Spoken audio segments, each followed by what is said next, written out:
ജാതി രാഷ്ട്രീയ വിഭാഗീയതയ്ക്ക് അതീതമായി ഹിന്ദുമത വിശ്വാസികളുടെ ഏകീകരണം സാധ്യമാക്കുമെന്ന് വിശ്വ ഹിന്ദു പരിഷത്ത് ജോയിന്റ് സെക്രട്ടറി അഭിമന്യു സുരേഷ്. മറ്റു മതവിശ്വാസികൾ സംഘടിത ശക്തിയായി നിന്ന് അവകാശങ്ങൾ നേടിയെടുക്കുന്നു. എന്നാൽ അവർക്ക് അനർഹമായ ആനുകൂല്യങ്ങൾ നൽകാൻ പോലും ഭരണ പ്രതിപക്ഷ പാർട്ടികൾ മത്സരിക്കുകയാണ്. എന്നാൽ അതേസമയം ഹിന്ദു വിശ്വാസങ്ങളെയും ആചാരങ്ങളെയും നശിപ്പിക്കാൻ ശ്രമിക്കുകയാണ് എന്നും ഇതുമൂലം നിലനിൽപ്പ് ചോദ്യം ചെയ്യപ്പെടുന്ന ഹൈന്ദവ സമൂഹത്തെ ഒന്നിപ്പിക്കുന്നത് ദൗത്യമായി കണ്ട് വിശ്വ ഹിന്ദു പരിഷത്ത് പ്രവർത്തിക്കുമെന്നും അഭിമന്യു സുരേഷ് പറഞ്ഞു. കടാതി വിവേകാനന്ദ വിദ്യാലയത്തിൽ സംഘടിപ്പിച്ച ജില്ലാ വാർഷിക പ്രവർത്തന യോഗം ഉദ്ഘാടനം ചെയ്യുകയായിരുന്നു അദ്ദേഹം. ജില്ലാ പ്രസിഡന്റ് KG രവീന്ദ്രൻ അധ്യക്ഷനായിരുന്നു.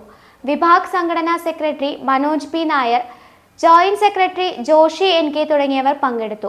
നിലയ്ക്കൽ പമ്പ യാത്ര സൗജന്യമാക്കാനുള്ള വിശ്വ ഹിന്ദു പരിഷത്ത് ശ്രമം തടയുന്ന സംസ്ഥാന സർക്കാർ നീക്കത്തിനെതിരെയും ഗൂഢപദ്ധതികളിലൂടെ സ്കൂൾ കോളേജ് വിദ്യാർത്ഥികളെ വീഴ്ത്തി യുവത്വത്തെ നശിപ്പിക്കുന്ന ലഹരി മാഫിയക്കെതിരെയും യോഗം പ്രമേയങ്ങൾ പാസാക്കി. വരും വർഷത്തെ പ്രവർത്തനത്തിനായി 5 താലൂക്കുകളിലേക്കുമുള്ള പുതിയ പ്രവർത്തന സമിതികളെ യോഗത്തിൽ ജില്ലാ പ്രസിഡന്റ് KG രവീന്ദ്രൻ പ്രഖ്യാപിച്ചു.